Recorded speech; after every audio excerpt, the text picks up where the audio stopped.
నమస్కారం, వార్తల స్వాగతం. ముందుగా ముఖ్యాంశాలు. టీడీపీపై అనుచిత వ్యాఖ్యలు చేసిన మంత్రి అంబటి రాంబాబు. మీడియా సమావేశంలో టీడీపీ నేతలపై ఫైర్.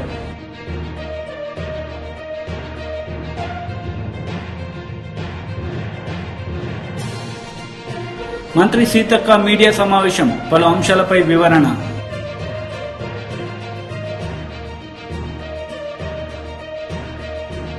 జల వనరుల శాఖ మంత్రి అంబటి రాంబాబు మీడియా సమావేశం నిర్వహించారు. ఈ సందర్భంగా టీడీపీ పార్టీ నేతలపై ఆయన మండిపడ్డారు.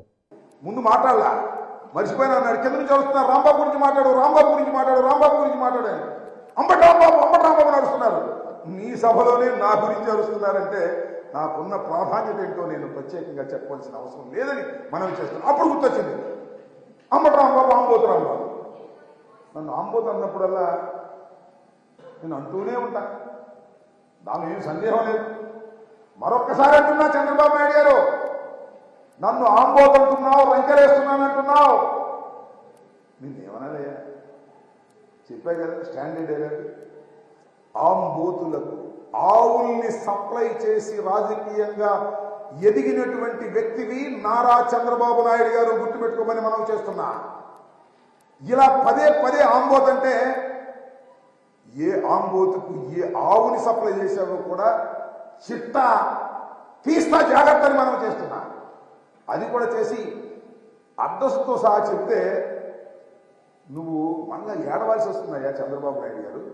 మాట్లాడేటప్పుడు కాస్త నాలికని కంట్రోల్ చేసుకుని మాట్లాడు. అనుభవం ఉన్నటువంటి వ్యక్తివి కదా, 40 సంవత్సరాల రాజకీయ జీవితాన్ని ఉంది నీకు, 14 సంవత్సరాలు ముఖ్యమంత్రిగా ఉన్నావు. నా గురించి మాట్లాడేటప్పుడు మైండ్ యువర్ కంట్రోల్, మైండ్ పెట్టుకుని మాట్లాడాల్సినటువంటి అవసరం ఉంటుంది. ఆంబోతు అని వెంకటేశ్వర వెంకటేశ్వర ఆపేస్తాడు. ఆపి దమ్ముంటే చూస్తాను నేను. నీ దగ్గర దమ్ముంటే ఆపని అడుగుతా ఉన్నా. You are a cheater, 420 మోసగాడిని.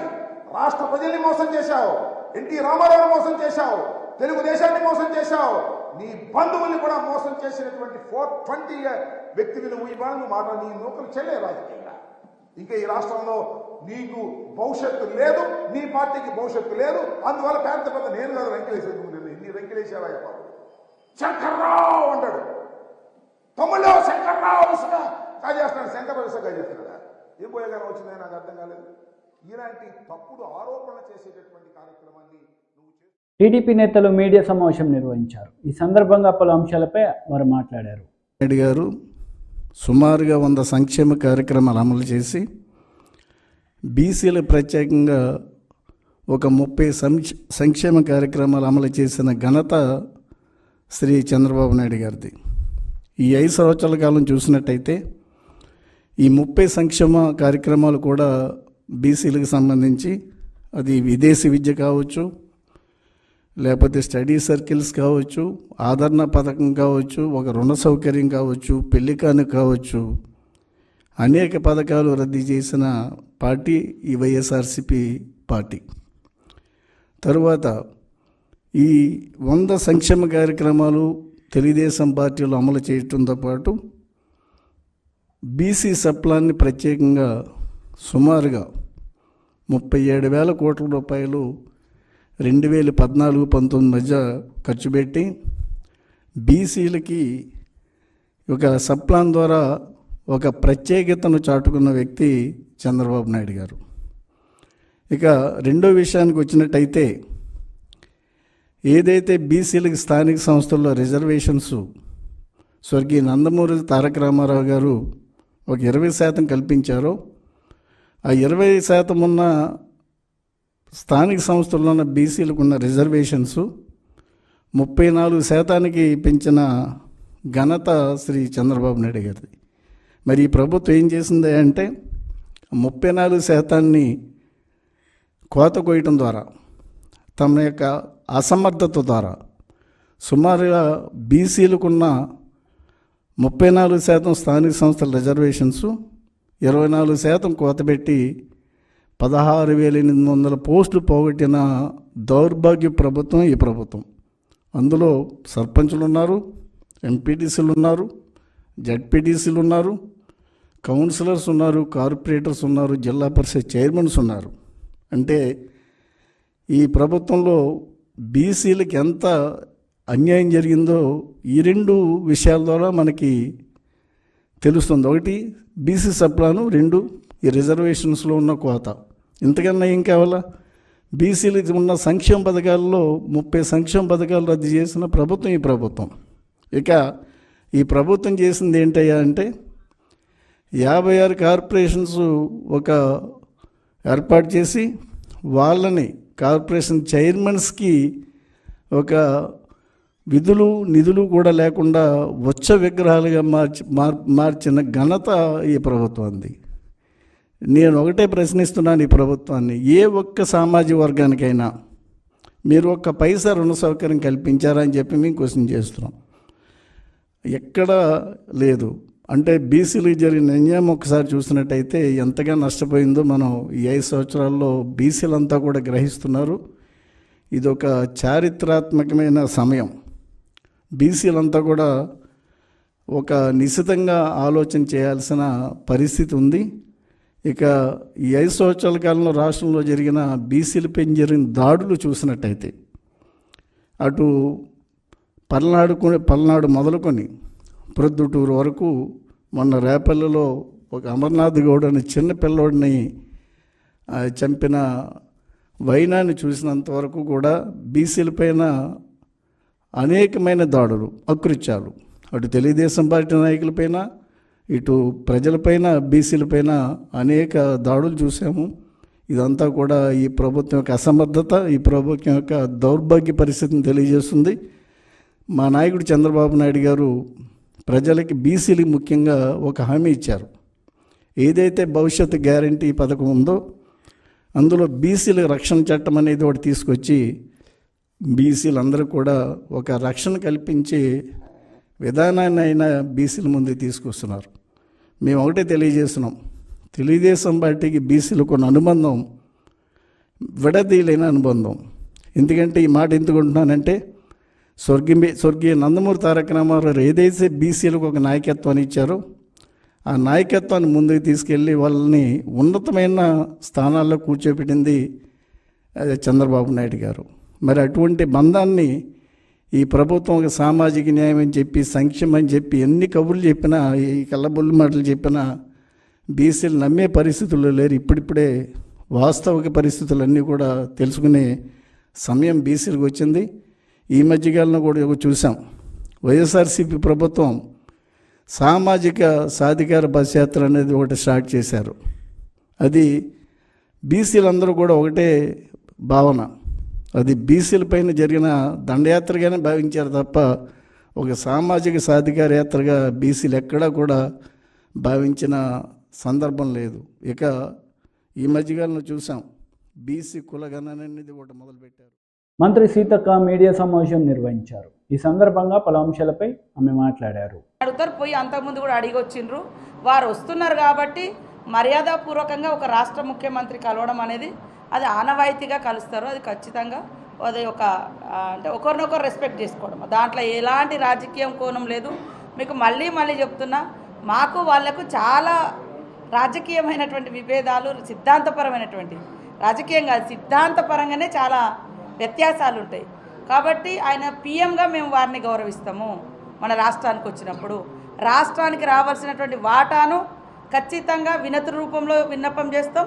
రానప్పుడు ఖచ్చితంగా పోరాటంలో కూడా ప్రతిపక్షం, కేంద్రంలో మేము ప్రతిపక్షంలో ఉన్నప్పుడు ప్రతిపక్షంలో లాగా కూడా మేము పోరాటం చేసి సాధించుకుంటాము. కాబట్టి దీన్ని రాష్ట్ర ప్రయోజనాలను, ఇది రాజకీయ ప్రయోజనాలతోటి ముడిపెట్టకూడదు. మాకు రాష్ట్ర ప్రయోజనాలే ముఖ్యం, రాజకీయ ప్రయోజనాలు మాకు ఏమీ లేవు. అది కరాఖండిగా మేము చెప్తున్నాం.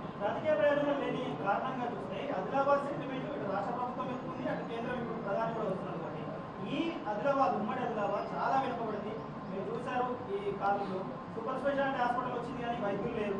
ఆ విధంగా రాష్ట్ర ప్రభుత్వం ఇవ్వాల్సిన కొన్ని పోస్టులు ఇవ్వకపోవడంతో సమస్య ఉంది. అలాంటివి రాష్ట్రం చేస్తూ కేంద్ర ప్రభుత్వం నుంచి వచ్చే నిధులను కూడా తీసుకొస్తే ఆదిలాబాద్ పూర్తి స్థాయిలో డెవలప్ అయ్యే అవకాశం ఉంది. ఆ వైపు రేపేమన్నా సీఎం ప్రధాని నుంచి తీసుకెళ్ళాలి. అదే తమ్ముడు, మేము ఇప్పుడే చెప్పినాం కదా, ఇప్పటి వరకు చాలా పెండింగ్ ఉన్నాయి. గత ప్రభుత్వంలో బిల్లులు మనం 500 కోట్లు కడితే అక్కడ నుంచి 1000 కోట్లు వచ్చేటివి ఉన్నాయి. అట్లాంటివన్నీ ఆపేసారు గత ప్రభుత్వం. ఎందుకు ఆపుకున్నారో మరి, కేంద్రం మీద బర్డన్ పడొద్దని ఆపిచ్చిరో ఏందో తెలియదు. కానీ రాష్ట్రానికి అన్యాయం జరిగింది. సో ఈ మధ్యకాలం నా డిపార్ట్మెంట్ నుంచి కూడా 90 కోట్లు ఇస్తే 150 కోట్లు అక్కడి నుంచి వచ్చేటివి ఉన్నాయి. అట్లాంటివి కూడా మేము చెల్లించి మళ్ళీ తీసుకొస్తున్నాం. అట్లా అంగన్వాడీల సాలరీస్ అవన్నీ కూడా డిలే అయినటువంటి పరిస్థితి. కాబట్టి మనం కట్టేటి మనం కట్టాల్సిందే, తెచ్చుకోవాల్సిందే అభివృద్ధి విషయంలో. అందుకనే మా ముఖ్యమంత్రి గారు ఒకటి సెంట్రల్ నుంచి ఏదొచ్చినా తీసుకోవాల్సిందే. ఇంకొకటి ఏంటంటే జలశక్తి కింద ఏదైనా డ్రింకింగ్ వాటర్ 100% ఊళ్ళలో ఇస్తున్నామని గత ప్రభుత్వం చెప్పింది. ఇదే ఇక్కడనే మొన్న సీఎం గారు 60 కోట్లతోటి ఆసిఫాబాద్కి సంబంధించి స్పెషల్గా ఒకటి ఓపెన్ చేసినాం. చాలా గ్రామాలలో ఉమ్మడి ఆదిలాబాద్ జిల్లాలోనే డ్రింకింగ్ వాటర్ లేక కిలోమీటర్ల కొద్దీ నీళ్ళకు ఇబ్బంది పడుతున్నారు. తెల్లారగట్ల 3 గంటలకు పోయి బావిల కాడ, చెరువుల కాడ, చిలకల కాడ కాపలాగా వస్తున్నారు. దీనికోసం కూడా మా సెక్రటరీని మేము మొన్న ఢిల్లీకి పంపించి మనకేం వస్తాయో తీసుకురండి అంటే వాళ్ళు అక్కడ ఏం అడుగుతున్నారు, మీరు గతంలో అన్నీ 100% ఇచ్చినామన్నారు కదా అంటే వాస్తవానికి కప్పిపుచ్చిర్రు 100% ఇచ్చినామని. కానీ మీరే రాసిర్రు, మీరే చూపించారు చాలా ఊళ్ళలో ఈ ఊళ్ళో నీళ్ళు లేవు, ఈ ఊళ్ళో నీళ్ళు లేవు. కానీ మేము మాట్లాడితే మా గొంతు అసెంబ్లీలో నొక్కినటువంటి పరిస్థితి. కాబట్టి వాస్తవాన్ని వాస్తవంగా చూపిద్దాం. వాస్తవిక ఆధారంగానే డెవలప్మెంట్ సాధించాలి తప్ప అవాస్తవాల మీద మనం పేక మేడలు కడితే ఎక్కువ రోజులు ఉండదు. కాబట్టి సుస్థిర అభివృద్ధి జరగాలన్నా, నిజమైన అభివృద్ధి జరగాలన్నా, ప్రజలకు న్యాయం జరగాలన్నా వాస్తవాలను ఆధారంగా పెట్టుకొని మనం డెవలప్మెంట్ యాక్టివిటీస్కి ఫండ్స్ అలొకేషన్ జరగాలి. అది కేంద్రమా, రాష్ట్రమా, డిస్ట్రిక్టా, ఎట్లా వీలైతే అట్లా. మీరు చూస్తూనే ఉన్నారు, మేము వచ్చిన కాంచి మరి ఇప్పుడు 0 బిల్లుకు సంబంధించి 200 యూనిట్స్ కరెంటు బిల్ కానీ, గ్యాస్ కనెక్షన్స్ 500కే గ్యాస్ సిలిండర్ కానీ, ఉచిత బస్సు ప్రయాణం కానీ, మరి 5-10 రోజులలో ఇందిరమ్మ ఇండ్లది కానీ ఇవన్నీ కూడా సాధిస్తున్నాం. ఖచ్చితంగా పేదలకు న్యాయం జరిగే ప్రభుత్వం, పేదలకు న్యాయం చేసే ప్రభుత్వం సీఎం రేవంత్ రెడ్డి గారి ఆధ్వర్యంలో నడుస్తుంది. మీరు అందరూ కూడా మాకు సహకరిస్తారని ఆశిస్తా ఉన్నాం.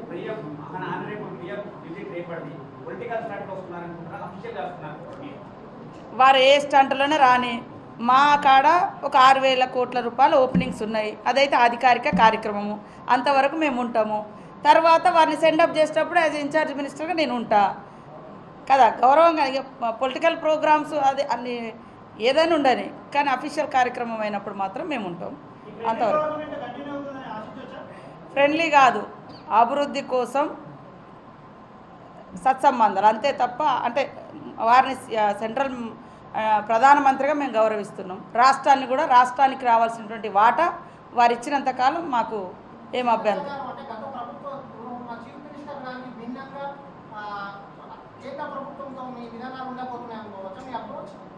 మా అప్రోచ్ ఏం లేదు. మా అప్రోచ్ అంతా రాష్ట్ర ప్రయోజనాలు, కేంద్రం నుంచి రాష్ట్రానికి ఏం రావాలో అవి తీసుకొచ్చుకోవాలి. మేము కేంద్రానికి మనం ఏం కట్టాలో అవి కట్టాలి, అంతే. ఇంకా అందులో వేరే ఏ సంబంధాలు లేవు. మీకు 100కి 100% చెప్తున్నాం. వాళ్ళ సిద్ధాంతం వేరు, మా సిద్ధాంతం వేరు, సిద్ధాంతాలే వేరు. ఇంకా రాజకీయ పార్టీలు వేరు. మాది ఎప్పుడైనా చరిత్ర కాదు. దేశంలో మేము వాళ్ళే కదా, పోటాపోటీ మధ్య ఉంది. కాబట్టి అది ఎట్టి పరిస్థితుల్లో అట్లాంటిది ఉండదు. దయచేసి కేవలం మొదటిసారి వారు మా సీఎం మన గవర్నమెంట్ వచ్చిన తర్వాత వస్తున్నారు. అది అధికారిక ఫౌండేషన్స్ ఉన్నాయి కాబట్టి సీఎం గారు వస్తున్నారు. నేను ఇన్ఛార్జ్ మినిస్టర్గా నా బాధ్యత కాబట్టి నేను చేస్తున్నాను.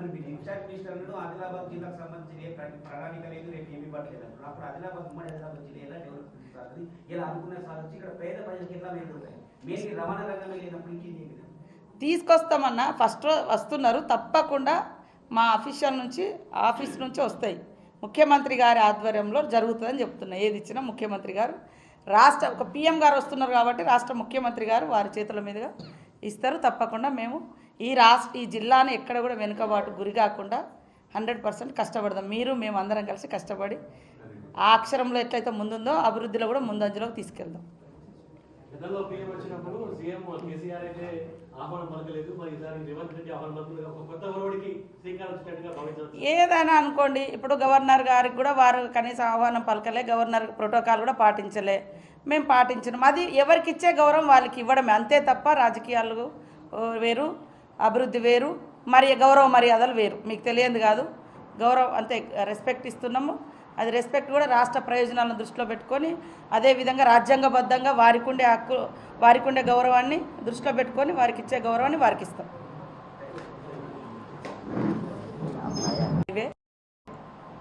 మరి రైల్వే సంబంధించినటువంటిది దాదాపుగా 6,700 కోట్లతోటి ఈ యొక్క కార్యక్రమాలను రేపు మన ప్రధానమంత్రి గౌరవ శ్రీ నరేంద్ర మోడీ గారి చేత ప్రారంభించబోతున్న సందర్భంగా వారితో పాటు మరి ఈ రాష్ట్రం నుంచి సెంట్రల్ మినిస్టర్గా ఉన్నటువంటి కిషన్ రెడ్డి గారు, అదేవిధంగా గవర్నర్ గారు కూడా ఈ యొక్క కార్యక్రమంలో పాల్గొంటున్నారు.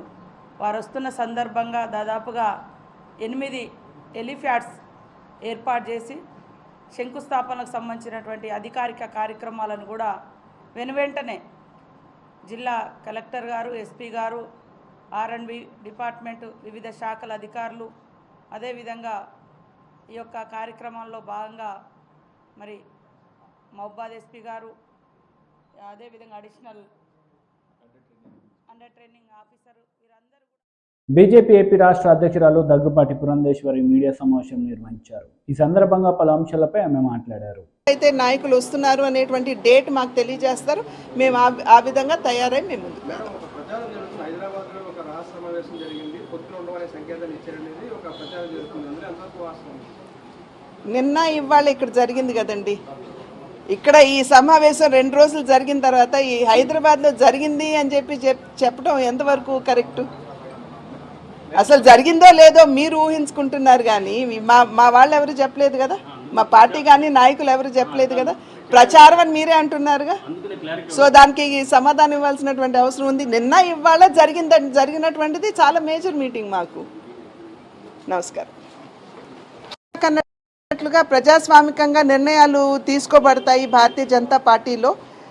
దానికి ఉదాహరణ ఏమిటంటే మేనిఫెస్టో కమిటీ ఏదైతే ఉందో వారిని కూడా అన్ని రంగాల వారిని, వర్గాల వారిని కలవడం, వారి దగ్గర నుండి ఫీడ్బ్యాక్ తీసుకోవడం, ఏ రకంగా ఏ విషయాన్ని మనం మేనిఫెస్టోలో పొందుపరచాలి, ఏది పొందుపరిస్తే ప్రజలకి మనం న్యాయం చేసిన వాళ్ళం అవుతాం అనేటువంటి విషయం మీద దృష్టి సారిస్తూ వారిని రాష్ట్రంలో వెళ్ళమంటే నరేంద్ర మోడీ గారు అదేవిధంగా నడ్డా గారు తీసుకున్నటువంటి నిర్ణయం ఏంటంటే సంపర్క్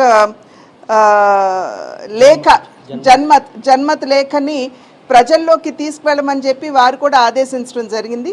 దీని ద్వారా ఏమిటంటే దేశవ్యాప్తంగా కూడా 1 కోటి ప్రజల నుండి ఫీడ్బ్యాక్ తీసుకోవటం, అనేక రంగాల్లో ప్రజలు ఏ రకమైనటువంటి సమస్యలు ఎదుర్కొంటున్నారు, దాన్ని ఏ విధంగా పరిష్కరించాలి అనేటువంటి విషయాల మీద దృష్టి కేంద్రీకరిస్తూ జాతీయ మేనిఫెస్టోలో ఆ విషయాలు పొందుపరచాలి అని చెప్పి నిర్ణయం చేయటం జరిగింది.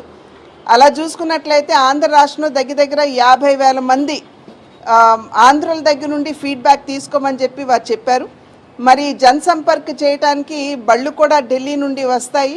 గ్రామాలకు వెళ్ళి ప్రజల్ని, సామాన్యుల్ని కలుస్తూ వారు ఏం ఆకాంక్షిస్తున్నారు అనే విషయాన్ని కనుక్కోవటం జరుగుతుంది. కనుక అంత ప్రజాస్వామికంగా పార్టీ ముందుకు వెళ్తున్నటువంటి సందర్భంలో ఈ ఎన్నికలకి సంబంధించి కూడా ఈ 175 అసెంబ్లీలు ఏవైతే ఉన్నాయో, అదేవిధంగా 25 పార్లమెంట్లు ఏవైతే ఉన్నాయో వాటి మీద దృష్టి కేంద్రీకరిస్తూ కార్యకర్తలతో మాట్లాడి అక్కడ ఉన్నటువంటి నాయకులు, సీనియర్లు ఎవరైతే ఉన్నారో వారందరితో కూడా చర్చించిన పిమ్మట వారి దగ్గర నుండి ఫీడ్బ్యాక్ తీసుకోవడం జరిగింది. అక్కడ ఉన్నటువంటి సామాజిక సమీకరణలు ఏ విధంగా ఉంటాయి, మరి అక్కడ ఎవరు అభ్యర్థులు అయితే బాగుంటుంది అనేటువంటి విషయాల మీద ఫీడ్బ్యాక్ అయితే నాయకుల దగ్గర నుండి తీసుకోవడం జరిగింది. వాటన్నిటిని ప్రక్రియ కనుక ఇప్పుడు వాటన్నిటినీ కూడా క్రోడీకరించి మేము ఈ ఫీడ్బ్యాక్ ఏదైతే ఉందో మేము జాతీయ నాయకత్వానికి పంపిస్తాము. వారు ఎప్పుడైతే మమ్మల్ని పిలుస్తారో దీని మీద చర్చ కూడా జరుగుతుంది. జరిగిన పిమ్మట ఏదైతే డిసిషన్ తీసుకుంటారో అది ఖచ్చితంగా మీ మాధ్యమంగా అందరికీ కూడా తెలియజేస్తామని చెప్పి తెలియజేసుకుంటున్నాం. మేము ఇంతకుముందు కూడా చెప్పామండి. ఇప్పుడు 175 అసెంబ్లీలకు గాను మాకు దగ్గర 2,000 పైచిలకు అప్లికేషన్స్ వచ్చాయి. కనుక ప్రతి నియోజకవర్గంలో కూడా వచ్చినటువంటి అప్లికేషన్స్ నేను ఇందాక చెప్పినట్లుగా జిల్లా అధ్యక్షులు, సీనియర్ నాయకులు, అసెంబ్లీ కన్వీనర్స్ ఎవరైతే ఉన్నారో వారందరి ముందు పెట్టి వారితోటి చర్చించిన పిమ్మట వాటిని ఒకసారి క్రోడీకరించడం జరిగింది. ఎవరు అయితే బాగుంటారు అనేటువంటి విషయం మీద ఒక నిర్ణయానికి రావటం జరిగింది. వాటన్నిటిని మేము పైకి పంపిస్తాం. ఎందుకంటే ఒక అసెంబ్లీకి ఒక్కరు కాదు కదా, 4-5 పేర్లు ఉంటాయి. కనుక అక్కడ ఉన్నటువంటి సామాజిక సమీకరణ కావచ్చు, లేకపోతే రాజకీయపరమైన అంశాలు కావచ్చు, వాటన్నిటిని పరిగణలోకి తీసుకుని నిర్ణయం చేయడం జరిగింది. కానీ దీన్ని పైకి పంపించిన తర్వాత పార్లమెంటరీ బోర్డులో కూడా దీని మీద చర్చ జరుగుతుంది. అన్ని నియోజకవర్గాలకి సంబంధించిన అన్ని నియోజకవర్గాలు 3 నుండి 5 ఉంటాయండి. అన్ని నియోజకవర్గాలకి సంబంధించినటువంటి పేర్లు, అన్ని పార్లమెంట్కి సంబంధించినటువంటి పేర్లు మేము పైకి పంపిస్తాం. నిర్ణయం వారు చేస్తారు. నేను ఇందాక అన్నాను కదమ్మా, సామాజిక సమీకరణను అక్కడ దృష్టిలోకి తీసుకోవాలి, రాజకీయ పరిస్థితులు దృష్టిలోకి తీసుకోవాలి. ఈ పంపించిన తర్వాత పంపించడం వరకు డెఫినెట్గా మా యొక్క బాధ్యత 175కి మేము చేసాము. ఆ తర్వాత పైన పొత్తు మీద కనుక ఒకవేళ పైన నిర్ణయం చేస్తే ఆ నిర్ణయానుగుణంగా మనం ఒకసారి సమీక్ష అనేది మేము చేసుకుంటాం. ఇప్పుడు కార్యకర్తలతోటి చర్చించింది కేవలం అక్కడ ఉన్నటువంటి అభ్యర్థులు సామాజిక రాజకీయ పరిస్థితులు మాత్రమే.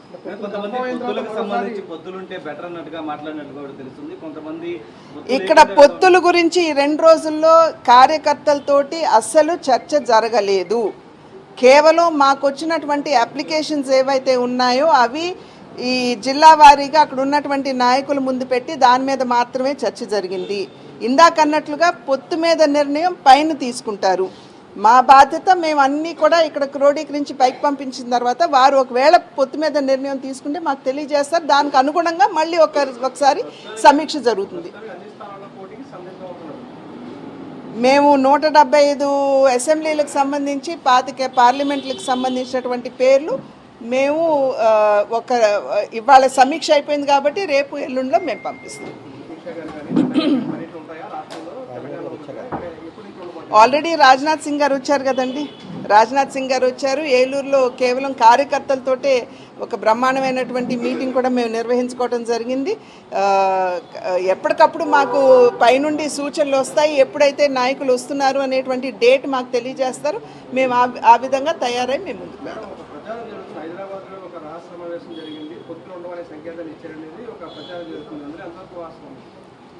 నిన్న ఇవాళ ఇక్కడ జరిగింది కదండి. ఇక్కడ ఈ సమావేశం 2 రోజులు జరిగిన తర్వాత ఈ హైదరాబాద్లో జరిగింది అని చెప్పడం ఎంతవరకు కరెక్ట్? అసలు జరిగిందో లేదో మీరు ఊహించుకుంటున్నారు కానీ మా వాళ్ళు ఎవరు చెప్పలేదు కదా, మా పార్టీ కానీ నాయకులు ఎవరు చెప్పలేదు కదా. ప్రచారం అని మీరే అంటున్నారుగా. సో దానికి సమాధానం ఇవ్వాల్సినటువంటి అవసరం ఉంది. నిన్న ఇవాళ జరిగినటువంటిది చాలా మేజర్ మీటింగ్ మాకు. నమస్కారం. అయితే ఇందాక అన్నట్లుగా ప్రజాస్వామికంగా నిర్ణయాలు తీసుకోబడతాయి భారతీయ జనతా పార్టీలో. దానికి ఉదాహరణ ఏమిటంటే మేనిఫెస్టో కమిటీ ఏదైతే ఉందో వారిని కూడా అన్ని రంగాల వారిని, వర్గాల వారిని కలవడం, వారి దగ్గర నుండి ఫీడ్బ్యాక్ తీసుకోవడం, ఏ రకంగా ఏ విషయాన్ని మనం మేనిఫెస్టోలో పొందుపరచాలి, ఏది పొందుపరిస్తే. మాజీ మంత్రి దేవినేని ఉమామహేశ్వరరావు మీడియా సమావేశం నిర్వహించారు. ఈ సందర్భంగా సీఎం జగన్ రెడ్డిపై మండిపడ్డారు. ఇప్పుడు చెప్పావా? బొగ్గలు నిమిరేటప్పుడు చెప్పావా? దుర్మార్గంగా మొన్న వైజాగ్లో 13 ప్రభుత్వ ఆస్తులు, భవనాలు, కాలేజీలు తాకట్టు పెట్టి 25,000 కోట్ల అప్పు తెచ్చావు. మద్యం పాపం సామాన్య ప్రజలు కాయ కష్టం చేసుకొని ఏదో సాయంత్రం పూట ఒక సీసా తాగే ప్రజల ఆరోగ్యాన్ని దెబ్బతీసి కొన్ని వేల మంది మహిళల తాలిబొట్లు తెంపి నాసిరకం మద్యం ప్రభుత్వ సీసాలో పోసి 1000 కోట్లు దోచుకుంటున్నావంటే జగన్ రెడ్డి నీకన్నా దుర్మార్గుడు ఈ భూప్రపంచం మీద ఉన్నాడా? ఏం చేసుకుంటావు ఈ ఆస్తులు, ఈ కోట్లు, ఈ దోపిడీ? ఇన్ని వేల మంది ప్రాణాలు పోతా ఉంటే ఈ నాసిరకం మద్యం మీద 48,000 కోట్ల అప్పు తెచ్చావు. మద్యం తాగే వాళ్ళ మీద కూడా తాకట్టు పెట్టేశావు. వాళ్ళను కూడా తాకట్టు పెట్టి 48,000 కోట్ల అప్పు తెచ్చావు. R&B ఆస్తులన్నీ తాకట్టు పెట్టావు. భవనాలేంటి, స్థలాలేంటి, 7,000 కోట్ల అప్పు తెచ్చావు. ఎక్కడన్నా ఒక్క రోడ్డు బాగుందా? ఒక్క పంచాయతీరాజ్ రోడ్డు బాగుందా? ఒక్క R&B రోడ్డు బాగుందా? ఒక్క డొంక రోడ్డు బాగుందా? ఎన్ని వేల మంది హాస్పిటల్ పాలవుతున్నారు, ఎన్ని వందల మంది చనిపోతున్నారు. ఏమన్నా మానవత్వం ఉందా? ఏమన్నా సిగ్గుందా మీకు? ఏమన్నా బాధ్యత ఉందా మీకు? ఏ రోజున తాడేపల్లి కొంపలోంచి బయటకు వచ్చి రోడ్లు చూసావా, దుస్థితి చూసావా? ఒకసారి R&B రోడ్ల మీద ప్రయాణం చేయి, ఒక్కసారి పంచాయతీరాజ్ రోడ్ల మీద ప్రయాణం చేయి, మీ ప్రభుత్వం బతికేంటో తెలుస్తుంది. చివరికి చెత్త మీద కూడా పన్నేసావు. చెత్త ప్రభుత్వం అనేది. చెత్త మీద పన్నేసి దాని మీద కూడా వేల కోట్లు సంపాదిస్తూ ఉన్నావు. చెత్త మీద పన్నేసేవాడిని చెత్త ప్రభుత్వం కాక, చెత్త పనులు చేసేవాడు కాక ఇంకెవరి దుర్మార్గానికి పాల్పడతారు ఈ దేశంలో? ఈ రాష్ట్రంలోనే ఈ దుర్మార్గాలు జరుగుతున్నాయి. ఏ రాష్ట్రంలో కూడా చెత్త పన్నులు వేసి వేల కోట్లు దోపిడీ చేయట్లా. ఇష్టారాజ్యంగా నిత్యావసర వస్తువులు ధరలు పెరిగిపోయాయి. ప్రభుత్వానికి కంట్రోల్ లేదు. నువ్వు కూడా దళారులతో కుమ్మక్కయ్యారు. మీ కమిషన్ల కక్కుర్తితో నువ్వు పెంచిన భారాలు 9 సార్లు విద్యుత్ ఛార్జీలు పెంచావు. 200 వచ్చేది 1000 రూపాయలు వస్తూ ఉంది. 3 సార్లు బస్ ఛార్జీలు పెంచావు. దగ్గర ఒక్కొక్క పేద కుటుంబం మీద, మధ్యతరగతి కుటుంబం మీద 8 లక్షల రూపాయలు భారం పడతా ఉంటే కళ్ళు తెరువు జగన్ రెడ్డి. ఆదివారం నాడు కొంపలో ఉంటావనే ప్రెస్ మీట్ పెట్టి మాట్లాడుతా ఉన్నా. టీవీలు పగలగొడతావు, నీ చెంచాలతో తిట్టిస్తావు. ఈ వాస్తవాలు దేనికి సిద్ధం? రాష్ట్ర సచివాలయాలను తాకట్టు పెట్టడానికి సిద్ధమయ్యావా? ఇవాళ మొత్తం తాకట్టు పెట్టి 370 కోట్లు తీసుకొచ్చావు. ముందు ICICI బ్యాంక్ వెళ్తే వాళ్ళు చీపో అన్నారు, కుదరదన్నారు. చివరికి HDFCలో తాకట్టు పెట్టి రిజిస్ట్రేషన్ చేసి 370 కోట్లు అప్పు తెచ్చావంటే ఇంతకన్నా దుర్మార్గం ఏమనుందా? అమరావతిలో ఇటుక పెట్టావా? తాత ముత్తాతల ఆస్తులు, తాత ముత్తాతలు ఇచ్చిన భూములు, 2 పంటలు 3 పంటలు పండే భూముల్ని సామాన్య పేద మధ్యతరగతి వర్గాలకు సంబంధించిన రైతాంగం 34,000 ఎకరాలు వాళ్ళ ఆస్తులన్నీ కూడా రాష్ట్ర ప్రజల కోసం, రాష్ట్ర రాజధాని కోసం, ప్రజా రాజధాని కోసం, అమరావతి కోసం వాళ్ళు భూములు ఇస్తే మహానుభావుడు చంద్రబాబు నాయుడు గారు సెక్రటేరియట్ భవనాలు కట్టారు. వార్తలు ముగించే ముందు ముఖ్యాంశాలు మరోసారి. టీడీపీపై అనుచిత వ్యాఖ్యలు చేసిన మంత్రి అంబటి రాంబాబు. మీడియా సమావేశంలో టీడీపీ నేతలపై ఫైర్.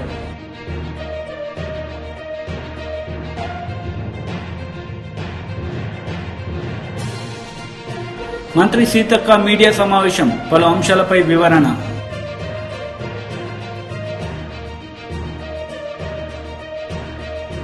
ఈ వార్తలు ఇంతటితో సమాప్తం. తిరిగి ప్రసారం అయ్యే వార్తలు మళ్ళీ కలుద్దాం. అంతవరకు సెలవు. నమస్తే.